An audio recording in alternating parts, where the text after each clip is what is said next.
When it comes to gifting, everyone on your list deserves something special. Luckily, Marshall's buyers travel far and wide, hustling for great deals and amazing gifts, so you don't have to. That means your mom gets that cashmere sweater, your best friend, that Italian leather bag. Your coworkers unwrap their favorite beauty brands, and your nephews, the coolest new toys. Go ahead, at prices this good, you can grab something for yourself too. Marshalls, we get the deals, you gift the good stuff. Shop now at marshalls.com or find a store near you. We are cultivate. Cultivate. We are cultivate.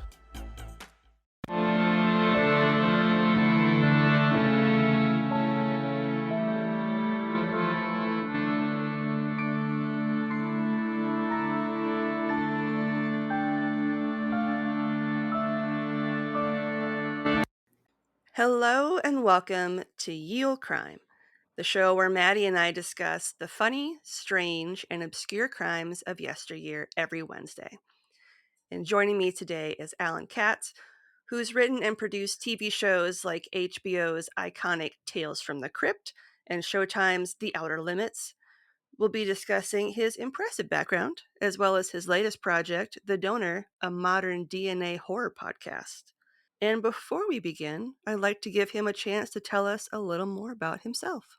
Welcome, Alan. Thank you. It is a pleasure to be here, Lindsay. Let me throw into the list of podcasts that I do a true crime podcast called The Hall Closet, Okay. which is Dunn Hall grew up in the mid-1980s in a lower tier crime family outside of Philadelphia. They weren't the Corleones, but they made national headlines just the same. Donna's mom, Phyllis, maybe the worst mom ever. She made national headlines as the Home Alone mom of Bucks County. Okay. She spent 6 months in prison for child endangerment. Her stepfather, John Hall, was the Philadelphia Police Department's favorite snitch. He sent more than 25 people to prison on all kinds of concocted confessions that John Hall had created to get himself out of all the various legal jeopardies that he was in. Among the people that he put into prison was his own stepson, Herb, for 18 months on a murder charge that Herb did not commit, and a man named Walter Ogrod, who spent 24 years on death row in Pennsylvania on a murder conviction he had nothing to do with. God. So Donna grew up inside this, well, if you throw in all the abuse and everything else that happened, it was a criminal environment every single day. A lot of it became normalized. And so Donna, Hall Closet is her story of what it was like growing up and surviving that incredible environment. It's true crime like you've never heard it because it's told so deeply from the inside. She is an amazing storyteller, Donna. I think what makes her story so, I think it's what grabbed me. It's true crime like you've never heard it, but it's also a story about her voyage to safety and empowerment. So yeah, that also is in the mix. Yeah. You know, I have a taste for weird stories, as you can judge by Tales from the Crypt and The Outer Limits. Yeah. And I discovered when I was making The Donor that I had found the thing I always wanted to be when I grew up, which is a podcaster. Okay. I love this medium for storytelling because it's so intimate. You know, people listen to us in headphones or earbuds, or even inside their cars, which is just a giant sound pod. Yep. And they take our voices and they put us literally between their ears inside their heads. And I love telling stories in this very intimate space. To me, podcasting is the most natural place to have arrived after all my career in film and TV. I think podcasting is the best storytelling medium of all. Yeah. Kind of speaking to your background, I mean, you've had a hand in some of the most iconic horror anthologies and films. So what first drew you to the genre? It's weird. I when I arrived in Los Angeles in 1985, I was a comedy. I was a comedy guy. I grew up loving the Marx Brothers. Oh, yeah. Yeah. Old movies, but comedy. I I fell into it. I partnered with a guy named Gil Adler. Gil was one of the first people I met when I arrived in Los Angeles in 1985. And Gil was a producer looking to make, looking for writers with interesting material. And we became not just friends for a decade, we became creative partners. Sure. And Gil came out of the theater in New York, but he was trained as an accountant. And he understood as a producer, if you've got $1 to make your show or movie, don't spend $1 you ain't got it. Yep. So he was also very good at hey, what if you could make your movie or TV show for 99 cents, make it look like $1 or maybe even $1. And Yeah. hey, what if you could do it for 98 cents and make it look like $1.05 or 6? Yep. Well, this was his philosophy. You don't solve your problems by throwing money at them. You do it by throwing creativity at them. Sure. And because with partnered together, we were a producer and a writer, we could solve all of our problems by writing our way out of them.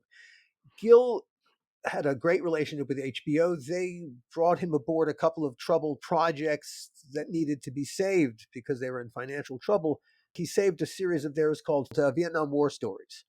Okay. And it ended up winning a bunch of awards. And they had another show that was in financial peril called Tales from the Crypt. Yep. And it had run 2 seasons. It was supposed to only run 3 seasons. And at the end of the second season, well, the problem was that the executive producers of Tales from the Crypt, the TV show was never developed like a normal TV show. It didn't go through a development process. Sure. At the time that HBO made Crypt, they were basically, this was the early 90s. They were movies and they were just beginning to dip their toe into original programming. They had a show called First and 10 and another called Dream On with Brian Benben. But these were basically just regular single camera shows with profanity and breasts. It was the only thing that really separated them. Well, why can't it be on a regular network? Because the profanity and the breasts. Yep. And then 4 mega Hollywood producers, Joel Silver, Richard Donner, Robert Zemeckis, and Walter Hill, approached HBO and they said, we want to put feature film vision inside little TV box. And HBO went, yes, great, do whatever you want. And that's pretty much what they did. They went right at it. There was no development process. And the project was Tales from the Crypt. And this was a project this was a comic book they all loved from their youth. But they never went through the process where they said, okay, what's the show? What should every episode be? How do we make sure that every episode is part of the franchise? And hey, who's going to be the host again? Who is this puppet? Who is he again? Who is he? Yep. No such process ever happened. So as a result, when they started writing scripts for episodes without having developed them, well, Joel Silver, he produced things like the Lethal Weapon movies, the Matrix movies, Alien, Predator movies, a huge producer. He found Kevin Yeager, and Kevin created the Crypt Keeper puppet that was used in the TV series. The Crypt Keeper in the original EC comics is an old white guy with stringy hair. Mm-hmm. It's not the Crypt Keeper that Kevin Yeager created. So Kevin created the puppet, and then he found John Kassir, who became the voice. But no one ever asked the question, who is he? Mm-hmm. And so whoever wrote the script for the episode would throw lines to Crypt Keeper. There were 6 episodes in the first season, 18 in the second, but there was no character. It was just the puppet called the Crypt Keeper and whatever he said. Yep. In the third season, when Gil and I were brought aboard basically to see it into the graveyard was the original concept, we had other plans. I had 2 main jobs. The first was I was the showrunner, and so I was responsible for every word that went out. It had to pass under my fingertips first. Sure. And so I wanted to reestablish our connection to the EC Comics franchise. I loved those comics growing up. The wicked fun, the delightful, delicious, cruel irony. I loved that stuff. Yeah. And so to make sure that every episode was redolent of the franchise. Mm-hmm. My other job was to write the Crypt Keeper segments.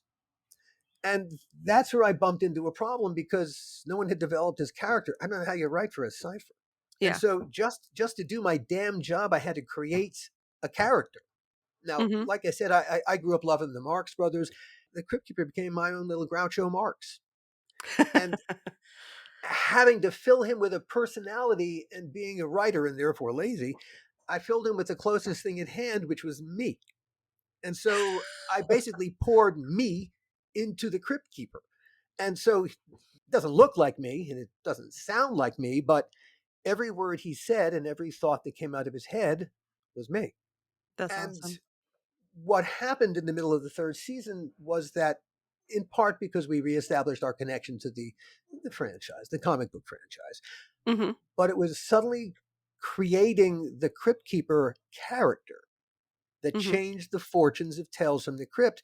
And strangely, the Crypt Keeper became the franchise.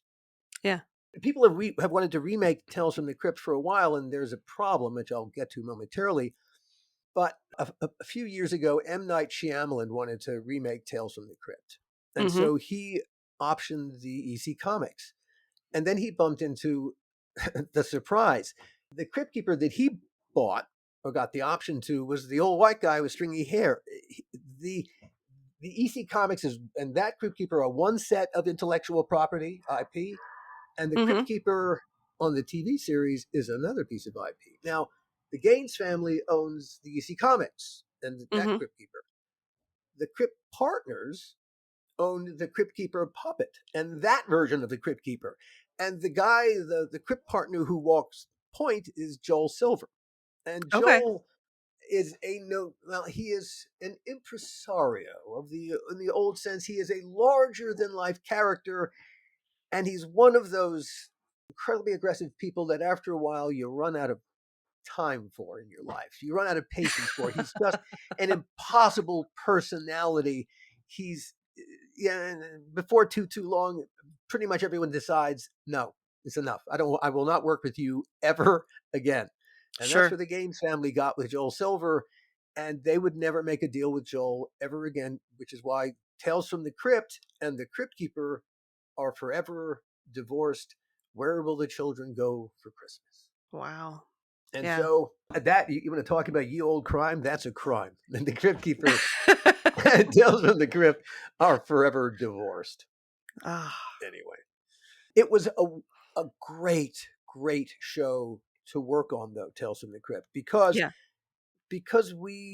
nothing like it had happened quite like that. And we got to work with the most amazing people, and HBO then ordered a bunch more seasons.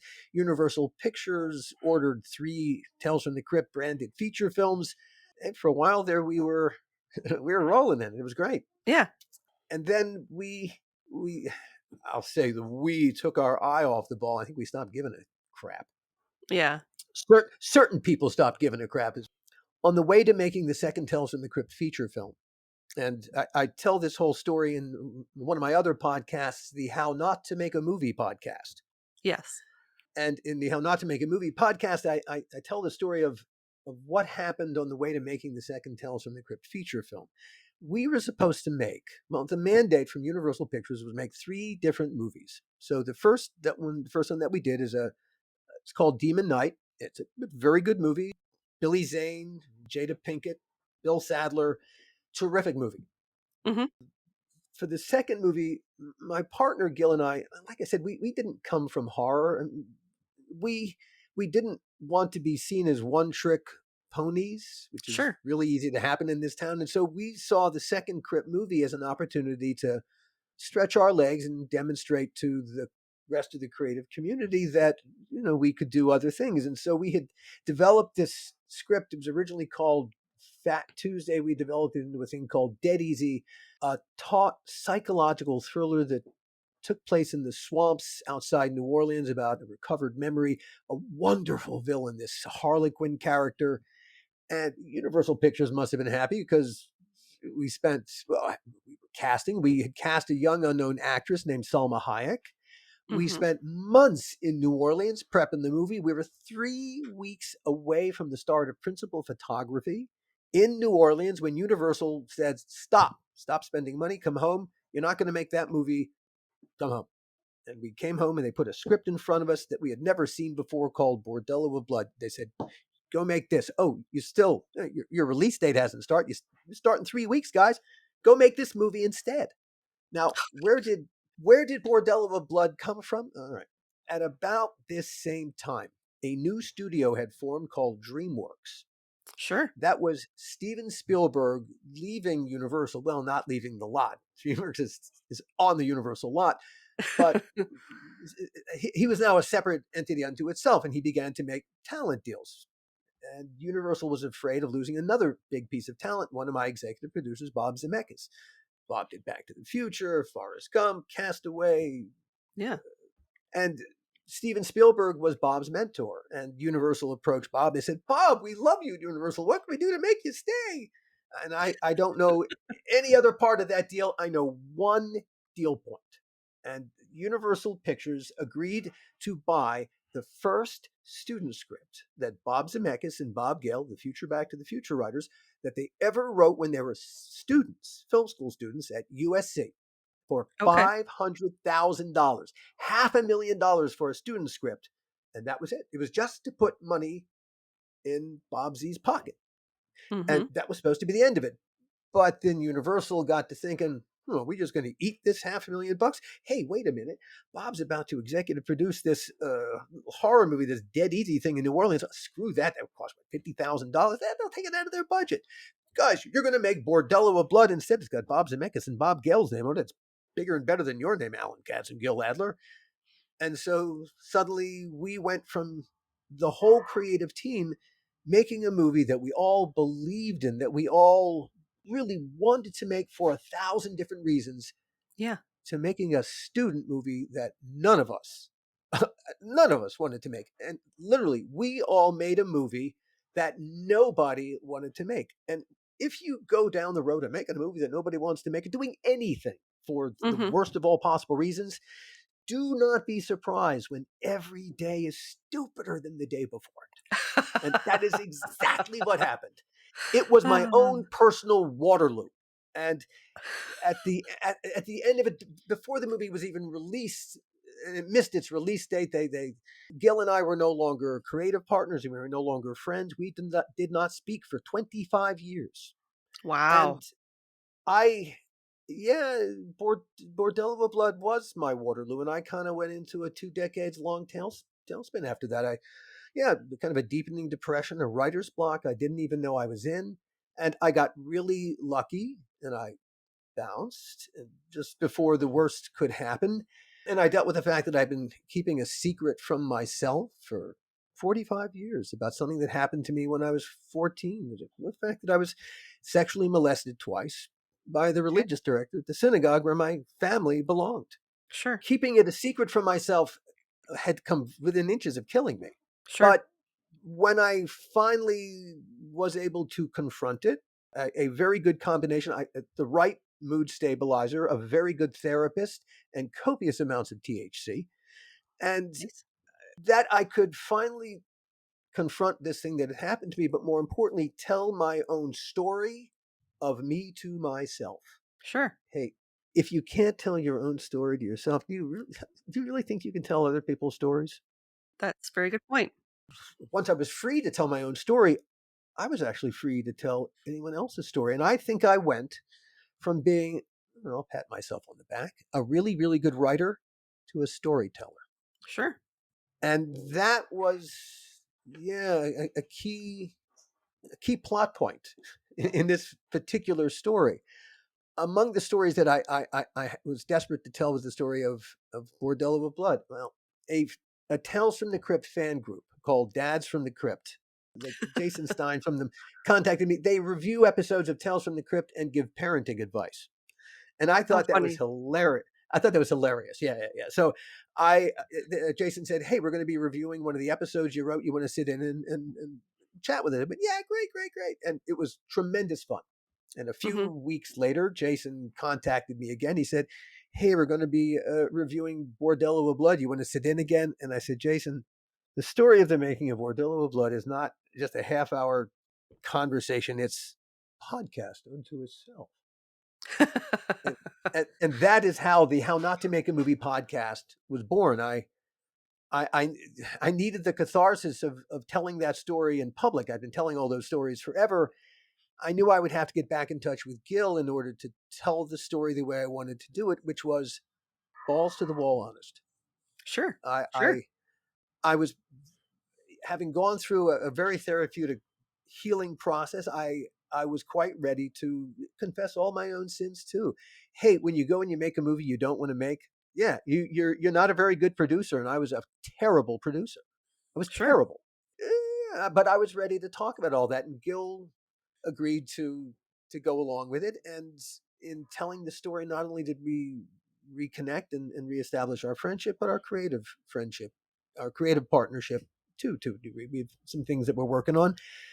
And what was truly remarkable, well, hell, in telling it so honestly, Entertainment Weekly called it the best film podcast of 2022. And what Clark Collis, who wrote those very generous words, what struck him was the honesty of the storytelling. And he wanted to interview us because he wanted to make sure it wasn't bullshit. And when he sat and he talked to us, no, the point of the exercise was to really, this is all part of a therapeutic process. And the great thing about podcasting is that it is it's a perfect medium for honest storytelling. Yeah. And so I found myself hooked. And when a friend of mine that I grew up with called me with a story, originally Hal is the name that we use for him in the donor DNA horror story. Hal wanted to do either a TV series or a movie about that story. Sure. And I told him, no, you absolutely don't want to do it that way, because of one, what it's about, but two, the process of taking an idea from, say, my head into a TV series or a movie and then out into the world. Well, okay, it's going to take years to get the script written, and then to get all the other material you have to have written, and then when all that's done and ready, the next thing you got to do, you got to create a pitch deck so that to induce the executives to read your damn script. You got to create a comic book for these apes just to get them to read. Madness. All right, then if you're lucky enough to get through that, and someone says, "Okay, let's make it," there are still thousands of assholes standing in your way, and at any one point, any one of those assholes can kill your project dead just because they're an asshole. God. With podcasting, there's only one asshole standing in my way, and it's me. Sure. Yeah. And so long as I'm willing to do the work, hey, we all have to find our own audience. And we got to help our audience find us. But okay, I'll take that challenge. I really love the idea of this peer-to-peer relationship that we have with our audience. And the donor DNA horror story, how my friend worked his way through medical school in the mid-1980s as an anonymous sperm donor. Yeah. Jump forward 27 years, he was a successful radiologist, and he joined 23andMe curious about his health genes. Never occurred to him the ramifications of adding his DNA to a growing DNA database. Sure, yeah. Suddenly, 7 total strangers, he lost his donor anonymity, and 7 total strangers found daddy. Except 6 of them had no idea their actual biological father was Hal, a sperm donor. These are 26, 27-year-old people suddenly discovering they're not who they thought they were. The 7th, one of the daughters, Hal had married a woman who had a son from a previous marriage. And Hal raised that son, eventually adopted him as an adult, but he never raised any biological children of his own. And when he suddenly bumped into the fact that he had all these biological children, he was very open to having, he couldn't be their father, of course, but a fatherly-like relationship. And he was very well off. So he was very open to helping them financially in a fatherly way. He was very, very open to a family experience with this new family.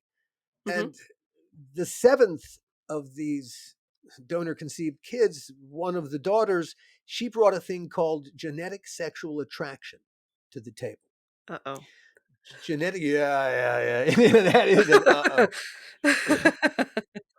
The adoption community is familiar with this.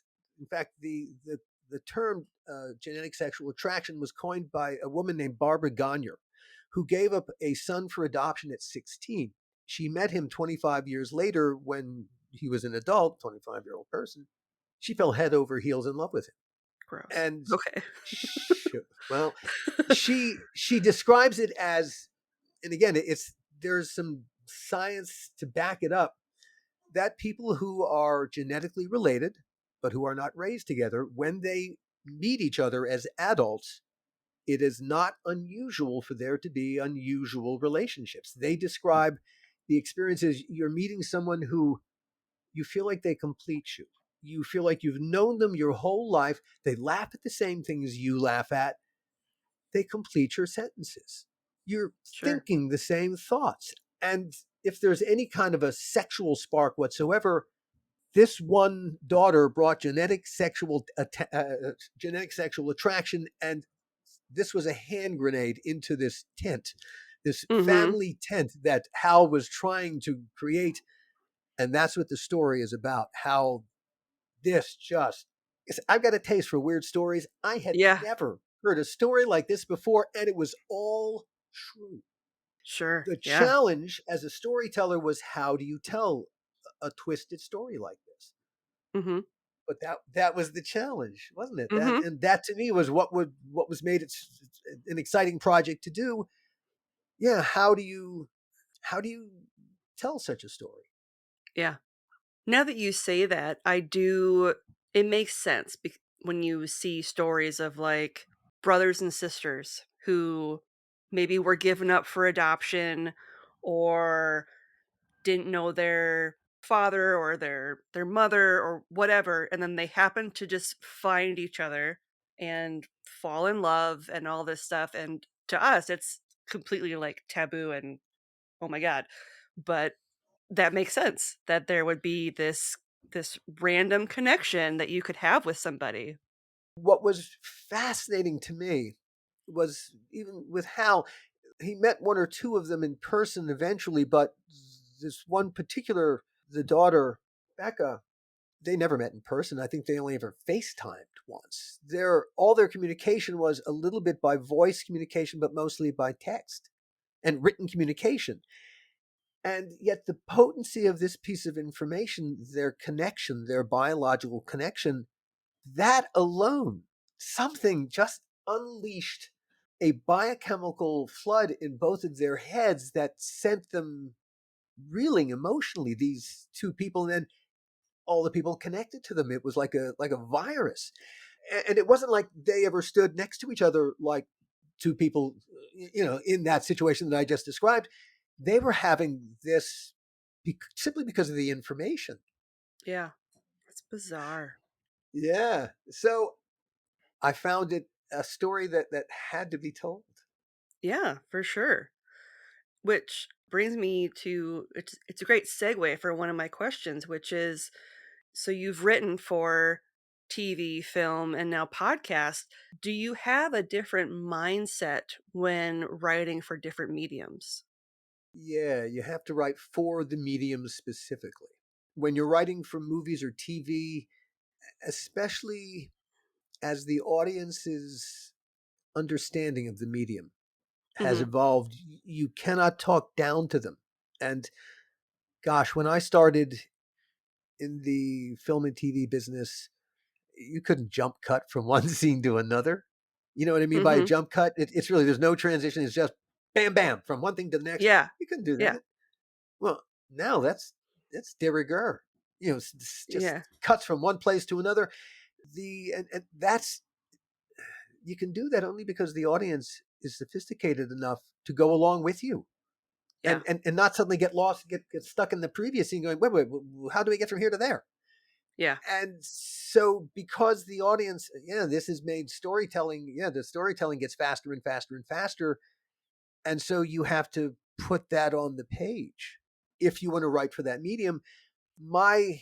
Whenever I write for that medium now, my goal is always to make the page feel, as you're reading it, as much as I can approximate the viewing experience.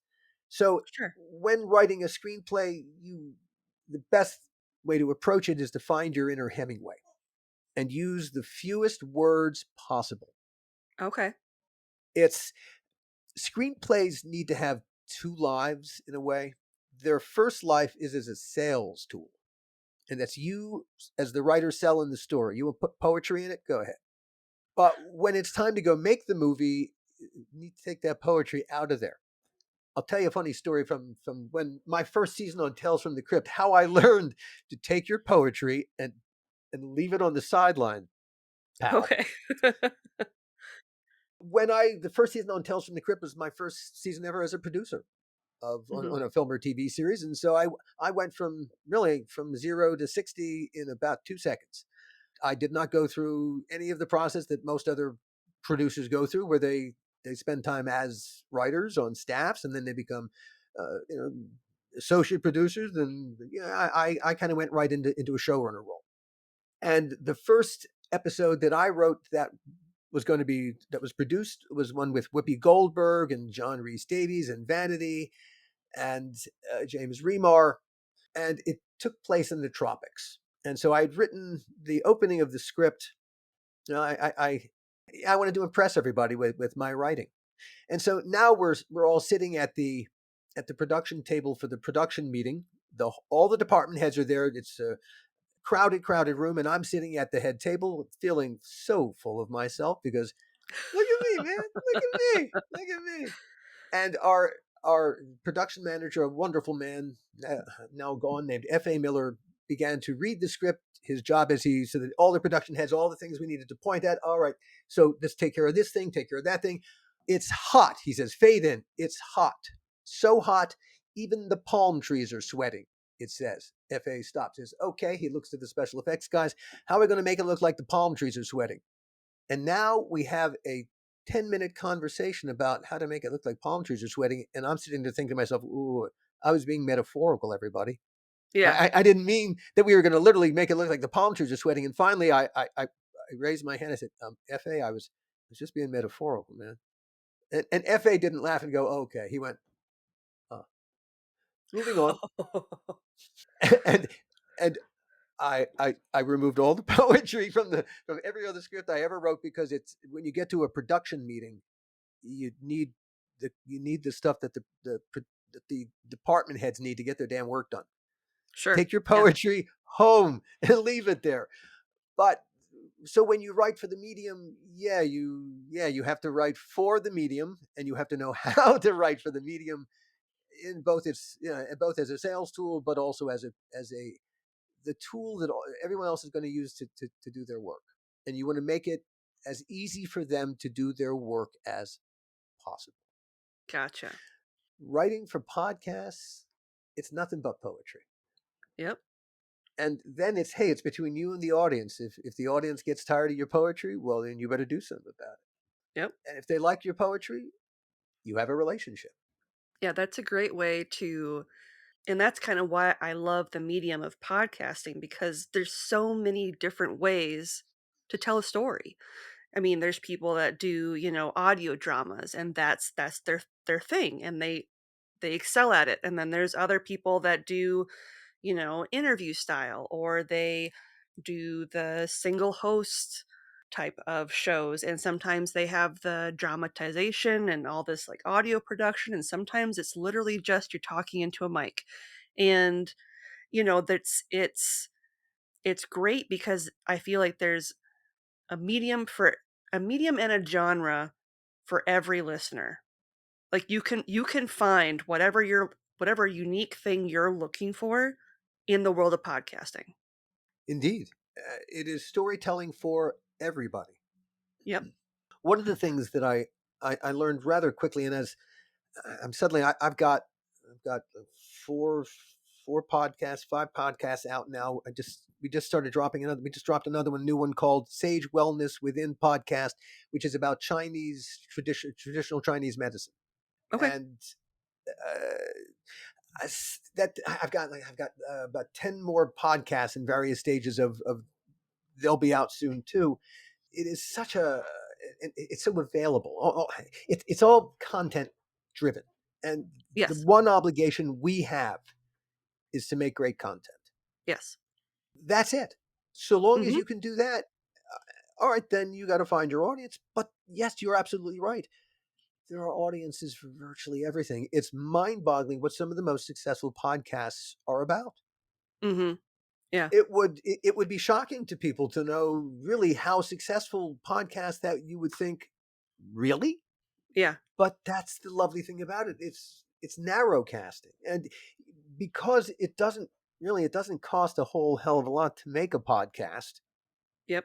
really, compared to any other form of entertainment, and yet we can fill more hours in telling a story than a movie or a TV show can, and do it far cheaper.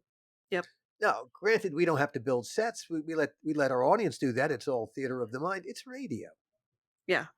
but it's it's a you can you can multitask and listen to a podcast. You can listen to a podcast while you're driving somewhere, while you're exercising, while you're shopping, which is something you cannot really do, when you're watching TV. Although I've got two kids in their 20s, and their experience of watching TV is always through their phone. So Yeah. I guess Exactly. you can Exactly. do two things at once. Yeah. I guess I'm just old school. Yeah, I've got a teenager. She does the same thing. She'll be watching a movie or a TV show, and she's also doing something else on her phone. But you're right. It's a medium that you can access it anywhere and while you're doing anything. And there's I'm constantly thinking of this. I was walking my dog one day and I was listening to a true crime podcast, as one does. And As one does. and there was this truly horrific thing that happened, and I audibly gasped as I was listening to this, and I scared somebody who was walking past me because I had been, quietly walking my dog, and then all of a sudden I'm just like, like super loud. So it's one of those things where it's like, if you can cause somebody to have a visceral reaction, whether that's shock and awe or causing them to laugh out loud, like hysterically, that's, it's Talk about reach out and touch someone. right. Yeah. That our words can have that potency, can have that effect on people. Well, that's the point of the exercise, isn't it? Yeah.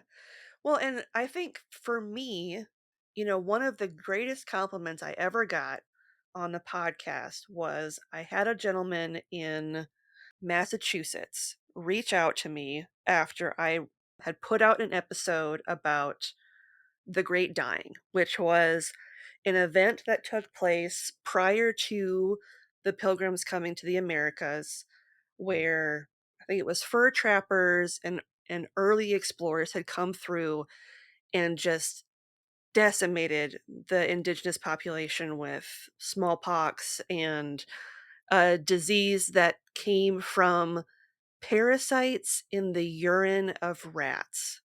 And as you know, rodents just go to the bathroom constantly. And it was something where they had gotten into the food stores of these people and like they had no way to combat this disease. And he wrote me and he said, "I have lived here my entire life and I have never heard of this. I've never heard of this story." And he's like, "So I appreciate that you took the time to research this and educate people about this part of history that no one really knows about."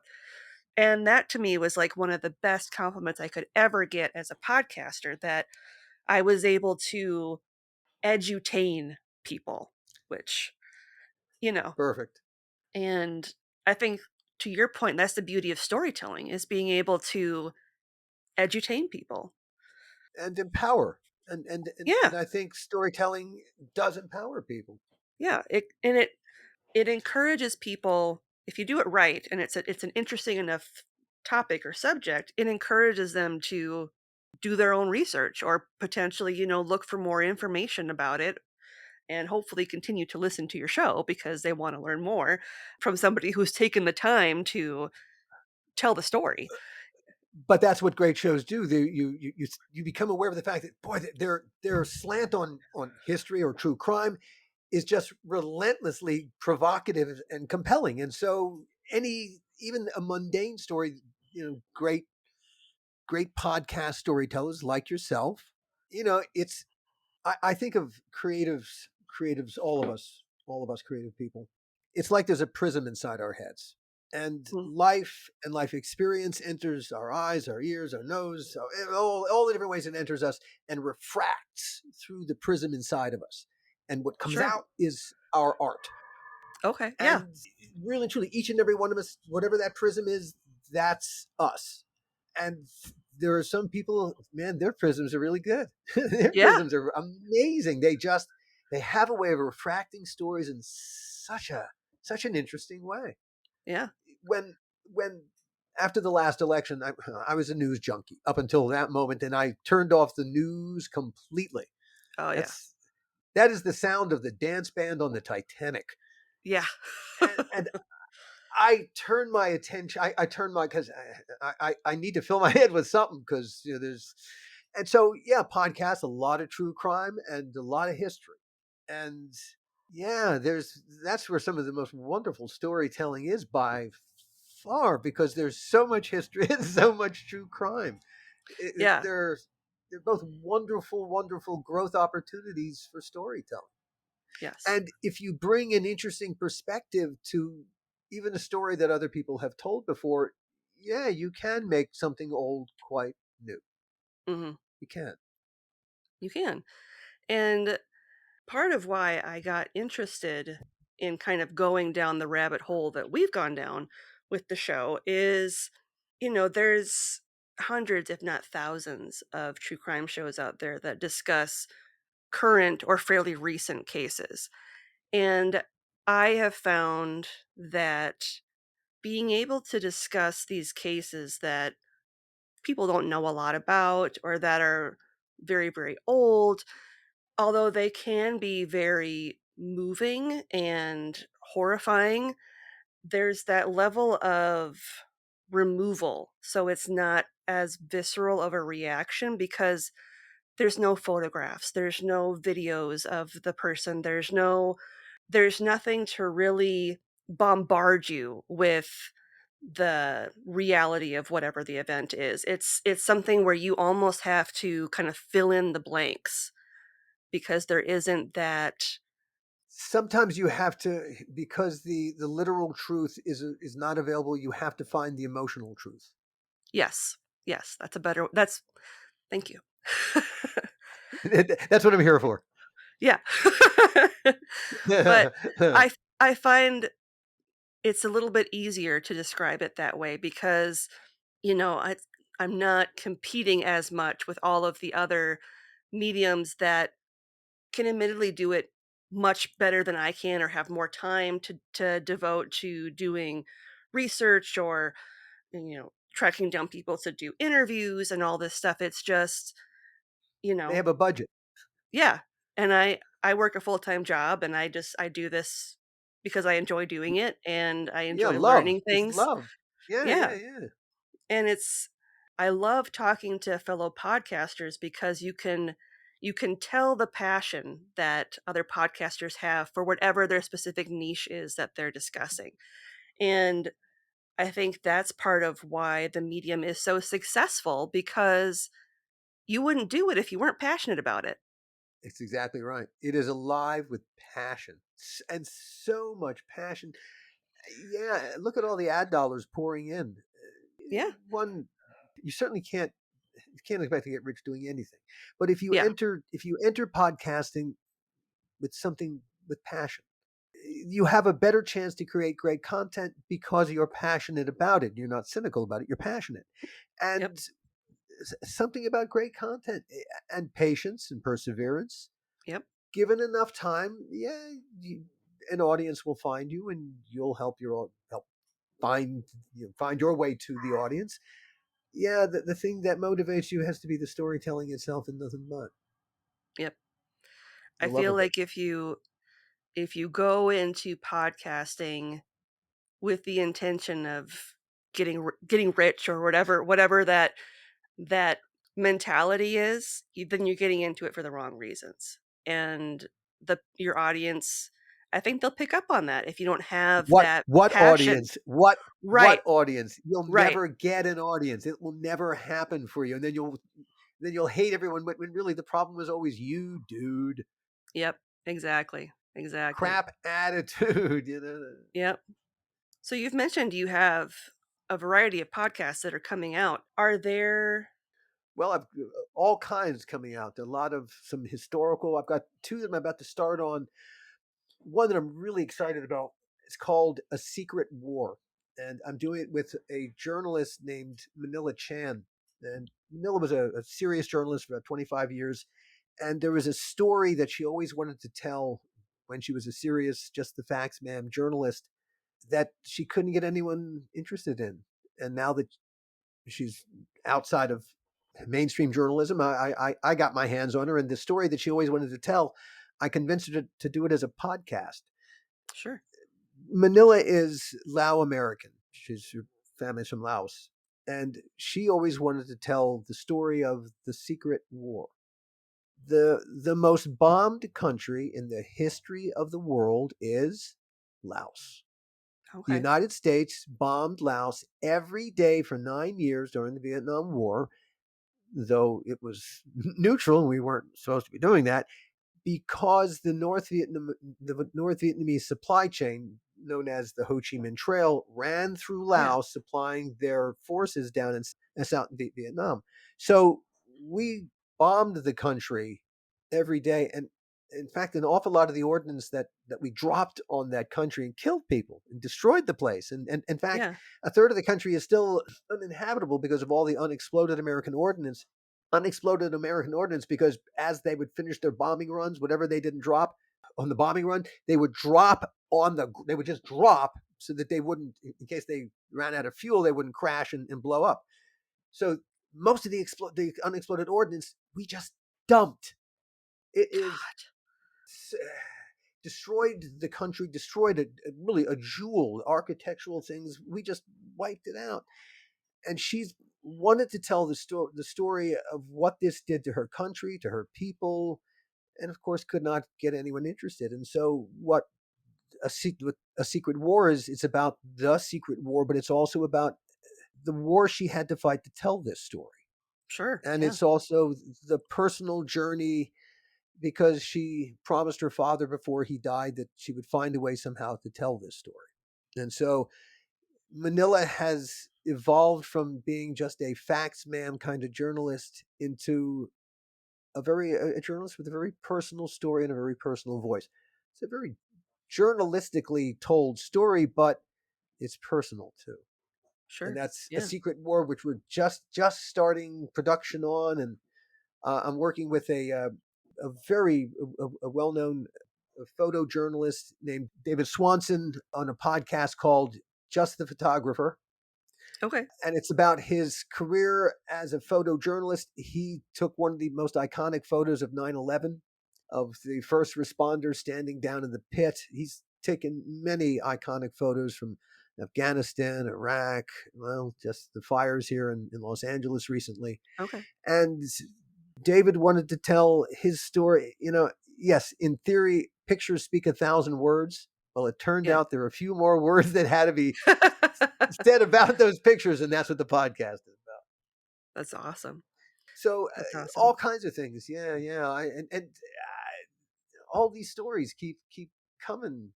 People, I keep meeting these people, and they tell me who they are, and I got to tell their story, and they're very generous in saying yes and letting me work with them. And my company, Costard Touchstone Productions, our mission is to make the world a better place through storytelling.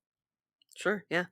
That's it. That's our goal. And what I've learned on my journey so far is that everybody has a story to tell. It needs to be told the right way for everyone else to understand what that story really is about.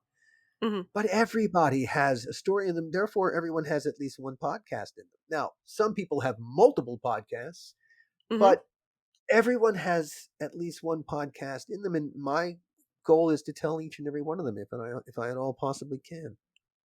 That's great. That's awesome. I don't really have any more questions for you, but I do have a fun little We game have we a can play. Yeah, we have a game yet to play. I've been waiting. I've been waiting this whole time for the game. Yeah, never mind my bullshit. Let's get to the game. God damn it! I know I teased you at the top, and you've just been like, "Wait, Yeah, yeah, where's yeah, this yeah, game?" yeah. Yeah, you've Dangling been the carrot. really. You're such a tease. Knock I it know. off. Sorry, I can't help it. Yeah, So I am going to give you a slang term, and I cool. can give it to you in a sentence, and I want to see if you can figure out what it means. Okay. Your first term is salamanders, and the sentence is: his job was not that of a salamander. A red hot spark from the blazing wood had inopportunely lighted on his cheek. Well, all right. He could be working on a train. He could be stoking the fire on a steam train or a locomotive. Somewhere he's working with alongside fire. Salamander. It's a Victorian term. Yes, I'll go with that. you're right about the fire part. They're either street acrobats or jugglers who eat fire. So, like the circus Oh, performers. salamanders. Yes. What a great. Oh, I love that for salamanders. Oh, fantastic. Yeah. Fantastic. Yeah. Cool term. Love it. Love it. It came from, the mythical lizard like animal that was once thought to be able to like live in fire.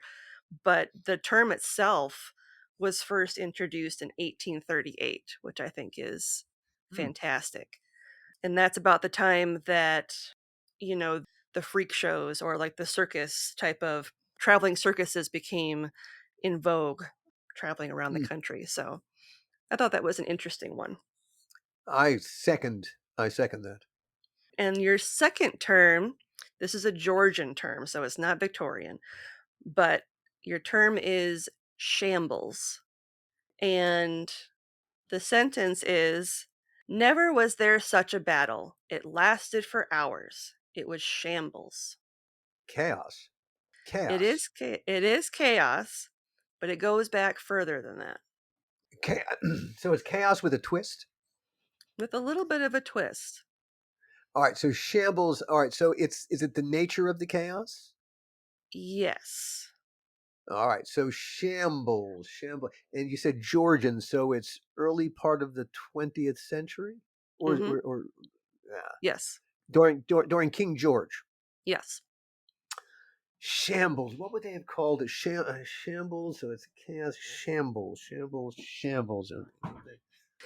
I'll give Shambles. you another clue. Shambolic. Anything like the word shambolic? Is it attached? Is it part of? Because they use the word shambolic sometimes. Another They. clue is it was a place of terrible slaughter or bloodshed. Well, then a slaughterhouse. It is a We talk. slaughterhouse It is a slaughterhouse. or a butcher shop. So the original meaning of shambles was a stool and a money changer's table. And A then shambles was a stool at a money changer's table? yes, that's A how it very originally particular kind of started. a very particular kind of stool. Yeah, hey, better put that shambles back by the money changer's table. It doesn't Exactly. belong by you, the stamp collector guy. Exactly. And then it later on turned into a table for the exhibition of meat for sale, and then eventually converted in the 15th century to a meat market, and then in the 16th century, a slaughterhouse. Huh, And a then it wasn't shambles. until after that that it became, bloodshed and chaos. Sure, that makes sense. It's turned into a shambles, of course. It's turned Yes. into a slaughterhouse. Oh, Yes. yes, of course, it makes total sense. Right, and of course, we just think it's a shambles, yeah, whatever the hell that is. Ah, that is where it comes from. Bravo! What a Yeah. wonderful little game. We should play this game the whole episode. Screw the rest I of it. know. All the crap I said. We just do this the whole I time. know. This is one of my favorite games to play with my podcast guests because it's interesting to hear what they come up with, and then it's interesting to discuss the actual meaning because 9 times out of 10 it doesn't sound like it has anything to do with what what it actually is. Slaughterhouse was the inappropriate thing for considering my writing history. I know. You've been a I shambles of didn't my plan it career. that way. And, I didn't plan and it yet, that way, but it ended up happening organically. indeed, because one could say that my career has been a shambles. A bit of a slaughterhouse, yes. And on that bombshell. Well, that's actually a good segue because we're going to start winding down. And I would like to thank Alan for joining me today. And before we go, can you please let our listeners know all you got going on with your podcasts and anything else you'd like them to know about you? You can find what I'm doing in several different places. There's the How Not to Make a Movie podcast at hownottomakeamovie.com, all separated by dashes, alas. There's the Donor podcast at thedonorpodcast.com and the Hall Closet at thehallclosetpodcast.com. All these are available, of course, wherever you find your favorite podcast, and Sage Wellness Within podcast, also available wherever you find your favorite podcast at Sage Wellness Within. Just type in Sage Wellness Within podcast, and you'll find it there. Yeah, everything else is a little too early to dangle, but they'll be out soon. There's we're going to be dropping a new podcast every single month. New one every month. That is extremely ambitious. Where do you find the time to make all these podcasts?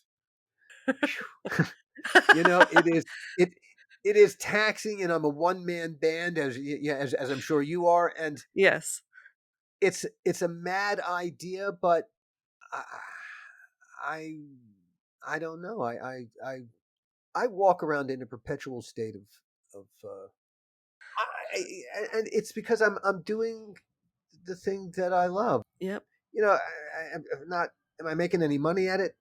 Not yet, but I think patience and perseverance will out, and I can't imagine doing anything else at this point. I'm like I said, I walk around in a perpetual state of bliss because I'm doing what I love.